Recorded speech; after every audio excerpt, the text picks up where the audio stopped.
So this is my leadership interview that I did with Keith Kozlowski. Keith Kozlowski works for Wautoma Area School District, which is in Wautoma, Wisconsin. He has been an English professor there for a number of years. And he also is the head varsity coach for softball, and he is the JV basketball coach and assistant varsity basketball coach. Ouch. His personal leadership style, I asked him what his most important values that he demonstrates are, which would be integrity, honesty, and persistence. He emphasized on being honest at all times, because if you lie and the word gets out, then your reputation is pretty much ruined and nobody can really trust you anymore. And he also stressed persistence, because if you give up and you don't keep going in hard times, then people aren't going to want to follow you, because they're going to be like, well, you don't get things done, sort of thing. And my next question for him was, what motivates you to be a leader? And he said success. He loves it when he sees some of his past students and athletes out there in the real world getting their first job, graduating from college, getting married. He loves just seeing them use the skills that he taught them to become successful in their own lives. And then his leadership style, he said, was a mix of autocratic and democratic. An autocratic leader is someone who rules using authority and tries to take total power over people. And a democratic leader is the redistribution of power and authority amongst like your coworkers or the other members of your management or leadership team. I personally would disagree that he is autocratic. He does have, he described it as being authoritative, and when he would coach softball, he definitely, you have to have authority over your players, but I just feel as though autocratic is very power-oriented, and it's people taking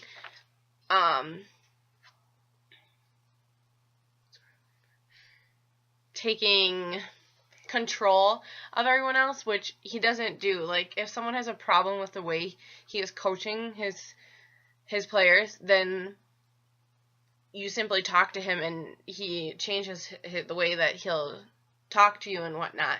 So I think that he's more open to criticism and whatnot, whereas like an autocratic leader would not be open to changing their leadership style.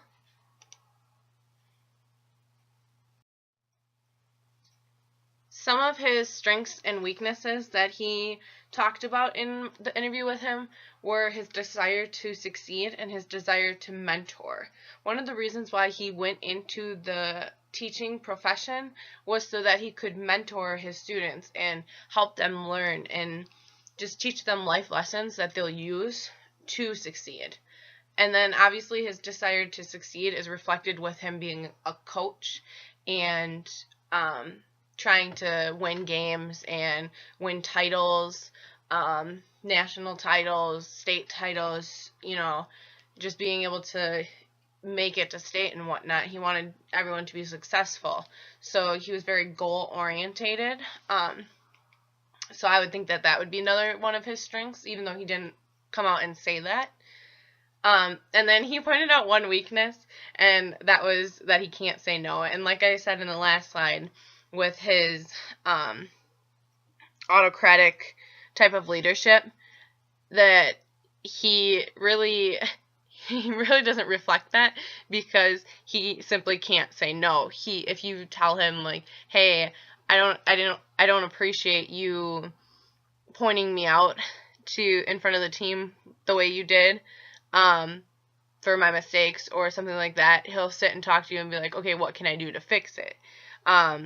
and whatnot, and he really can't say no. If you like give him a suggestion or something, he's always willing to try it. When I asked him about what difficulties he had of being a leader, he had a hard time answering the question.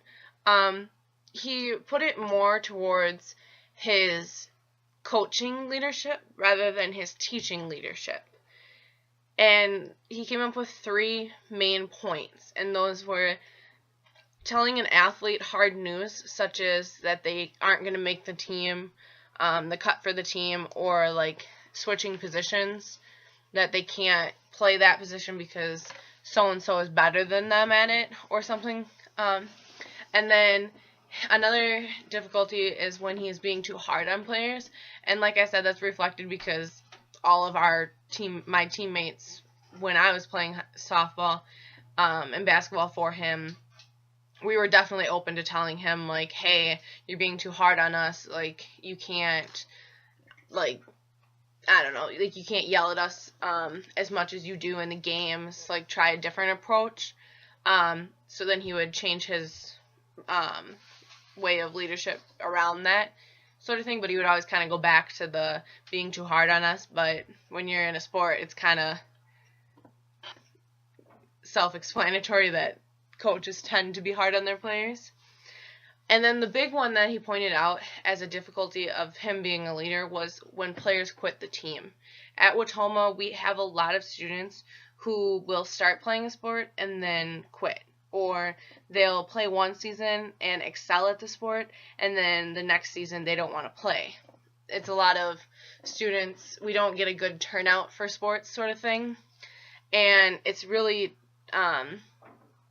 disheartening when a player quits the team and he just takes that personally sort of thing. Even though it's not a personal matter, it's maybe family conflicts that they couldn't be on the team anymore or whatever. And so that's one of his difficulties of being a leader as well. I briefly touched on this earlier in my PowerPoint, but when I asked him what a successful leader is in his eyes, he said that when his past students and past athletes are out in the real world making life decisions for themselves, like getting married for the first time, graduating college with their first degree, getting their first car, doing all of these things that an adult would be doing at that age, just seeing all of his past students and athletes making those accomplishments in their life is definitely a success for him, because he taught them those skills and taught them how to get there and all of that.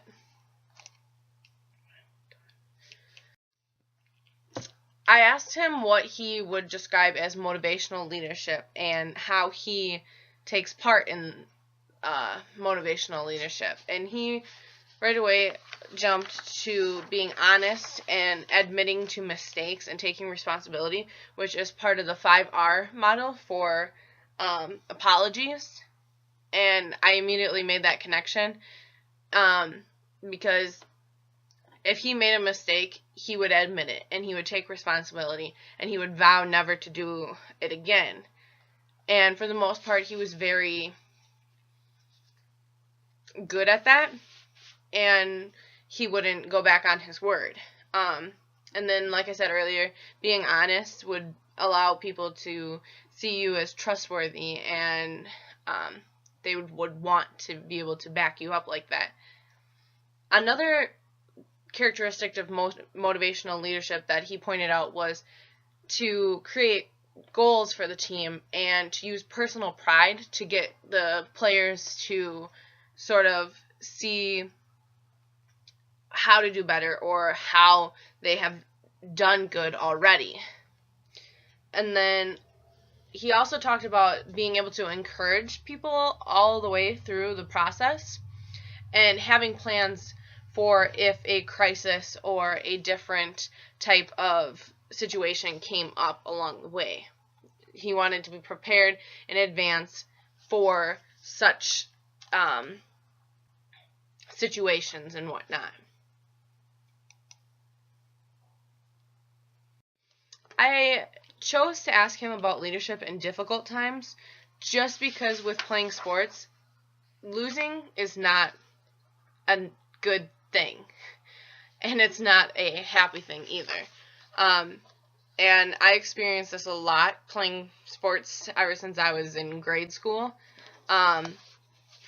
So I wanted to ask him from a coach's perspective how he deals in times like those. And once again, he went back to the being honest and open with everyone about like mistakes and whatnot. And he made a statement saying that you have to have class and you have to have dignity in times of difficult situations.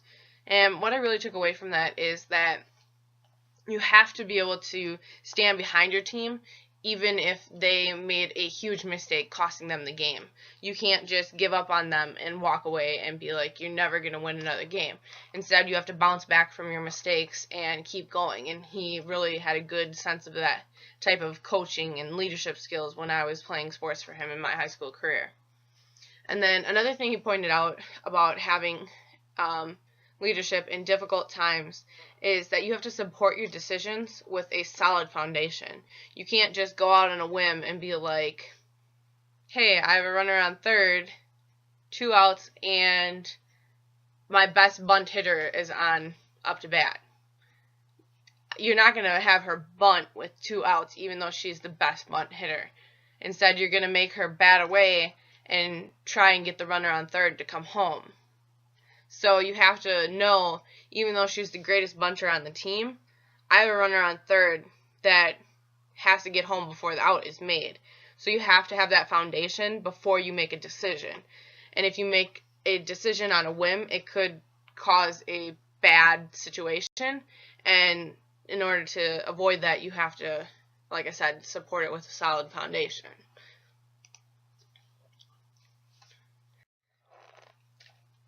I thought it would be nice to ask him if he thought competition was healthy, and I sort of knew the answer going into it, but I wanted to know why. So, of course, he's going to say yes because he's a coach. So, obviously, you deal with competition on a daily basis when you're coaching a sport. And the reasons why he came up with for why competition is healthy is because it makes your players tougher as people. If you implement competition and you put that into effect, then people are going to become tougher and they are going to just like builds their character and just allows them to be able to make better decisions once they're off of the team, sort of thing, like in the off season. You're just going to have that mentality where I can do this. I'm not weak, sort of thing. And then, like I said, it prepares you for adversity. So you're able to make those split-second decisions in dangerous times or in good times or in any time for that moment.